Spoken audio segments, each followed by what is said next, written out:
News, सच जरूरी है। नमस्कार दर्शकों, मैं हूं मीनल और आप देख रहे हैं एमएनएस न्यूज टीवी। तो चलिए डालते हैं एक नजर आज की बड़ी हेडलाइंस पर। जर्मनी ने अदेरगुन का प्लान किया चौपट, तुर्की को यूरोफाइटर टाइफून जेट देने से इनकार, जाने क्यों उठाया इतना बड़ा कदम। भारत के लिए उल्टा पड़ गया चीन का घटिया माल रोकने का दाव, जानिए किसकी बढ़ गई है परेशानी। चीन की लूट का अड्डा बना नेपाल का पोखरा एयरपोर्ट, करोड़ों डॉलर के प्रोजेक्ट में ड्रैगन ने ऐसे किया खेल, रिपोर्ट में खुलासा। अमेरिका के हाथों की कठपुतली बने यूनुस, म्यांमार को तोड़ने के लिए बांग्लादेश की सेना को लगाया, एशिया में बनेगा नया देश। क्रोएशिया, नॉर्वे, नीदरलैंड पीएम के 3 देशों के यूरोप दौरे के पीछे क्या है बड़ा प्लान, समझ लीजिए। बांग्लादेश में हिंदू नेता को घर से किया गया अगवा, फिर पीट पीट कर उतारा मौत के घाट। यूनुस राज में हिंदुओं पर जुल्म की इंतहा, भरोसा दिलाए कि आरोपी तिहाड़ नहीं जाएंगे। ब्रिटेन ने क्यों रखी भारत के सामने ये शर्तें। और अब खबरें विस्तार से। जर्मनी ने एर्दोगन का प्लान किया चौपट, तुर्की को यूरोफाइटर टाइफून जेट देने से इनकार, जाने क्यों इतना बड़ा कदम उठाया गया। जर्मनी ने तुर्की को 30 से ज्यादा यूरोफाइटर टाइफून लड़ाकू जेट विमानों की बिक्री पर रोक लगा दी। सोशल डेमोक्रेट्स और ग्रीन्स के गठबंधन वाली सरकार ने गुरुवार को ये जानकारी दी है। तुर्की में राजनीतिक उठापटक और भारी विरोध प्रदर्शनों के बीच ये फैसला लिया गया है।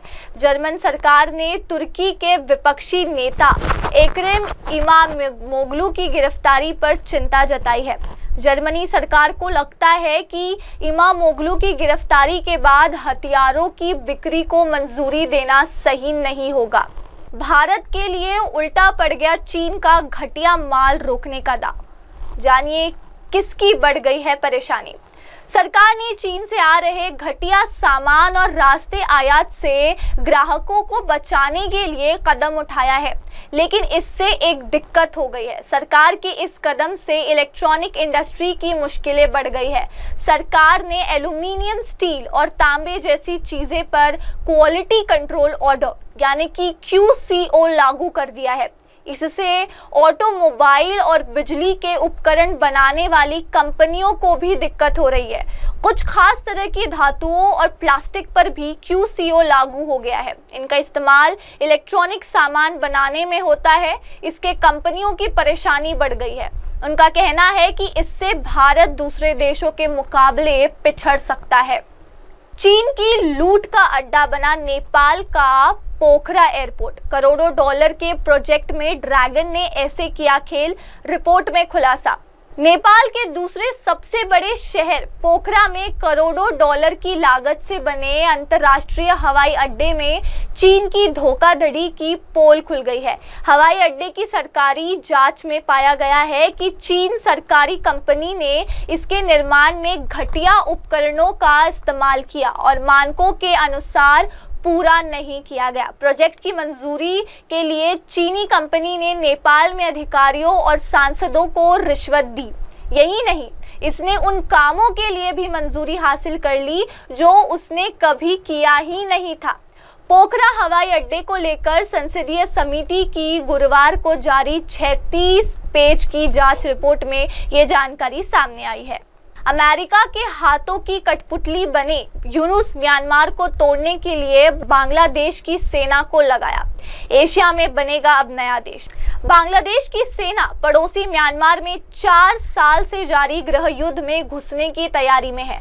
म्यांमार में बांग्लादेश की एंट्री अमेरिकी योजना का हिस्सा है, जिसमें रखाइन राज्य में अराकन आर्मी को सैन्य कार्रवाई में रसद और सप्लाई की सहायता देना शामिल है। अमेरिका की कठपुतली मोहम्मद यूनुस ने योजना को हरी झंडी दे दी।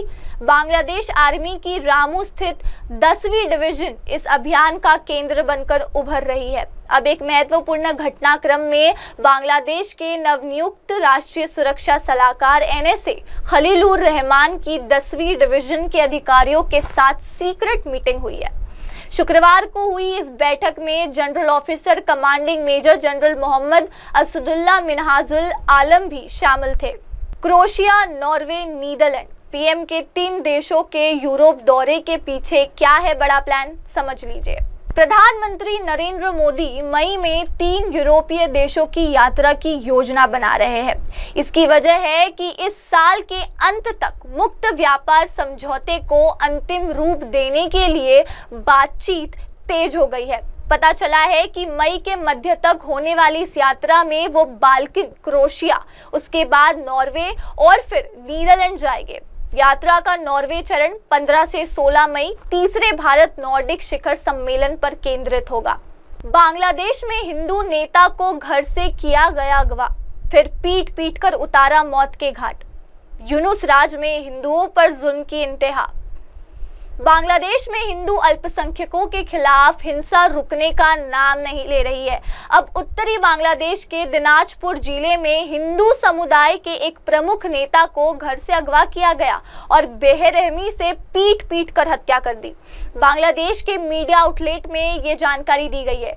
डेली स्टार अखबार ने पुलिस और परिवार के हवाले से बताया कि ढाका से लगभग 330 किलोमीटर दूर उत्तर पश्चिम में दिनाजपुर के बसुदेपुर गांव के निवासी भावेश चंद्र रॉय का शव बृहस्पतिवार को बरामद किया गया।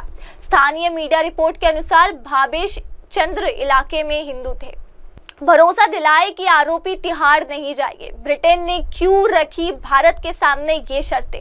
अपराधियों को भारत लाने के मामले में ब्रिटेन ने कहा कि भारत को पहले ये आश्वासन देना होगा कि उन अपराधियों को तिहाड़ जेल में नहीं रखा जाएगा।